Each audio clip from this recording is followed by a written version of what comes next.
سر ہنڈیا کی طرح کھول رہا ہوگا۔ میں آپ سب کو کہوں گا کہ دیکھیں،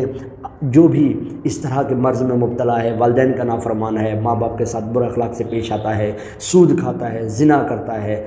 کوئی بھی ایسا شخص ہے، بے نمازی ہے، وہ ذرا سوچے تو صحیح۔ کبھی گھر میں تھوڑی سی آگ جل رہی ہوتی ہے، گرم روٹی ہاتھ میں پکڑ کے دیکھ لے کہ کتنی تکلیف ہوتی ہے۔ رب تعالیٰ کی رحمت سے یہ جو دنیا کی آگ ہے یہ بہت ہلکی ہے، بہت ہلکی ہے، انتہائی ہلکی ہے، اور جو جہنم کی آگ ہے وہ تو انتہائی شدید ہے، اور ایسی شدید ہے کہ جس وادی میں اس جہنمی کو ڈالا جائے گا وہ وادی اس قدر خوفناک ہے، اس قدر خوفناک ہے کہ جس سے جہنم کی دیگر وادیاں پناہ مانگ رہی ہیں۔ اللہ تعالیٰ سے دعا ہے، اللہ تعالیٰ ہم سب کو علم و عمل کی برکتیں عطا فرمائے، پانچوں وقت کی نماز پڑھیں، شراب اگر کوئی پیتا ہے تو شراب پینا چھوڑ دے، زنا کی اگر گندی عادت ہے تو زنا کرنا چھوڑ دے، یہ سوچے کہ رب تعالیٰ نے ناراض ہو کر اگر اس حال میں ڈال دیا، اس وادی کے اندر ڈال دیا تو کیا حال ہوگا۔